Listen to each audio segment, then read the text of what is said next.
भी कुछ डिमांड नहीं कर रहे सर, लेकिन आप भी हमारे बारे में थोड़ा सोचना चाहिए।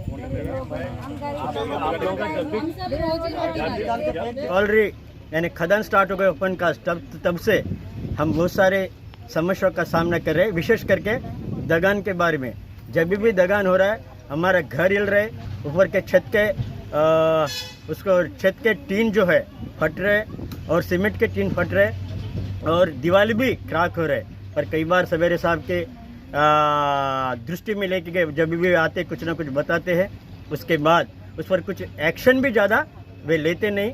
उस पर हमको 1.5 साल से अभी ये ब्लास्टिंग हो रहा और हम बता रहे, उनको रिकमेंडेशन भी कर रहे हैं हम कि ब्लास्टिंग कम करो करके, लेकिन वो ब्लास्टिंग कम करने का सिर्फ आते दिखाते और कुछ बताते। हमको बताते कि हम अपने डिपार्टमेंट वाले को बताएंगे, उनको वाइब्रेशन कम करने के लिए बोलेंगे, लेकिन वो कम करने का नाम ही नहीं है। और पत्थर भी गिर रहा, घर के बाहर भी रहे तो हमको डर है और घर के अंदर भी रहे तो हमको डर है। और पिछले टाइम पे फरवरी 2 तारीख को मेरे घर के ऊपर पत्थर गिरा और जल्दी से वो ठीक करवाए, लेकिन वो भी ढंग का नहीं करवाया। और वो क्या बोले, मीडिया को मत बताओ, हम आपका कर देंगे। और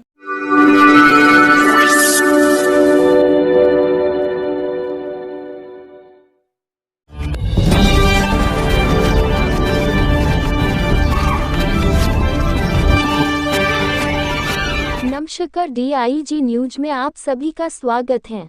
चंद्रपुर जिले की सबसे बड़ी खबर, हिंदुस्तान लालपेट कॉलोनी पहुंचे चंद्रपुर के सांसद। अब समाचार विस्तार से। महानगर पालिका के अंतर्गत आने वाले हिंदुस्तान लालपेट कॉलोनी में 4 भूमिगत खदान और 1 खुली खदान है, जिनमें से 4 भूमिगत खदान बंद हो गए और एकमात्र खुली खदान ही चल रही है।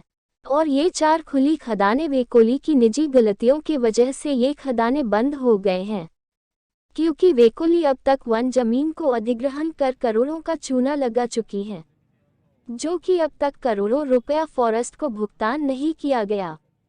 भुगतान न करने पर फॉरेस्ट के आला कमान ने भी खदान को भी जंजीरों से बांधकर सील भी कर चुके। वेकोली ने 48 साल के लीज के महज अब 3 महीने बचे हैं। वेकोली ने उस खदान की लीज और बढ़ाकर उस खदान से उत्पादन करने के चक्कर में 70 सालों से रह रहे लोगों की बस्ती को वेकोली उठाने का निर्णय लिया जा रहा है। और यही नहीं कि कुछ रेलवे से लगे घरों के बीच से वेकोली के बारी वाहन चलने के लिए रोड बनाने का निर्णय पर बस्ती के लोगों ने चंद्रपुर के सांसद बालू धानोरकर से बस्ती बचाने की गुहार लगाई। सांसद के लालपेट पहुंचे वेकोली के मैनेजर समेत अन्य कांग्रेस के पदाधिकारी भारी मात्रा में मौजूद रहे। इस लालपेट बस्ती के स्थानांतरण पर धानोरकर ने कहा, बस्ती हटाना पड़ेगा। बस्ती सुनिए, बस्ती में 500 घर है, बस्ती को हटाना इतना आसान है क्या? नहीं, बस्ती 50 साल पुरानी बस्ती है ना सर, 50 साल से लोग वहाँ रह रहे हैं ना।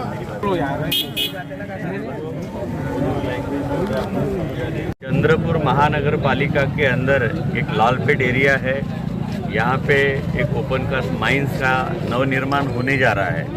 पर यहाँ पे लगभग 70-75 साल से, उससे भी ज़्यादा साल से यहाँ पे बड़े पैमाने में बस्ती है। यहाँ पे WCL के रिटायर्ड लोग, यहाँ काम धंधे बिजनेस करने वाले वर्कर, सभी लोग यहाँ पे रहते हैं। और ये बस्ती में से 331 मकाने और WCL के खुद के क्वार्टर्स 119, ऐसे मिला के लगभग 450 मकाने, इनका रिहेबिलिटेशन करने का उनका प्लान है। पर ये रोड के इस साइड अगर देखा गया तो लगभग हजारों मकानों की बस्ती है। अगर यहाँ से रोड जाता है तो ये 1000 लोग जो 1000 बस्ती जो 1000 लोगों की जो बस्ती है, लगभग वहाँ पे नहीं बोले तो भी 5000 लोग रहते होंगे, एक घर में 3-4 लोग पकड़े तो भी।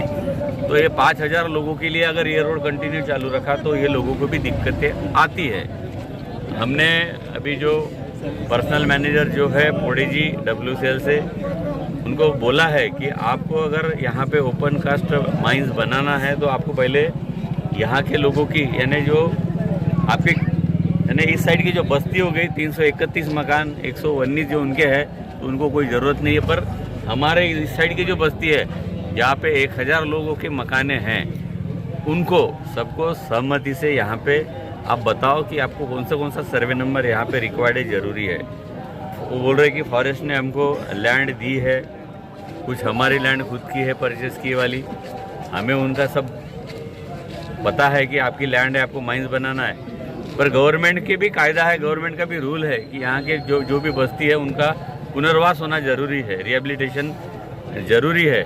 जब तक सभी लोगों का समाधान नहीं होगा, रिहेबिलिटेशन प्रॉपर नहीं होगा, जब तक लोग यहाँ के एग्री नहीं होंगे कि एक तो लोगों को सिटी के दूर भी नहीं होना, लंबा भी नहीं होना, क्योंकि काम धंधे के लिए पैदल भी जाना पड़ता है, साइकिल से भी जाना पड़ता है। और रिहेबिलिटेशन का मैटर ऐसा रहता है कि वो पेरिफेरल एरिया में हॉस्पिटल होना चाहिए, रोड होना चाहिए, नाली होना चाहिए और इलेक्ट्रिसिटी होना चाहिए, पानी की व्यवस्था होनी चाहिए। ये सब चीज़ें होती है और हमारे यहाँ सभी बस्तियों के लोगों का समाधान अगर होता है तो ही यहाँ माइंस को हम सभी यहाँ की बस्ती वाले लोग सब कोऑपरेट करेंगे, अदरवाइज यहाँ के लोग कोऑपरेट नहीं करेंगे। ठीक है।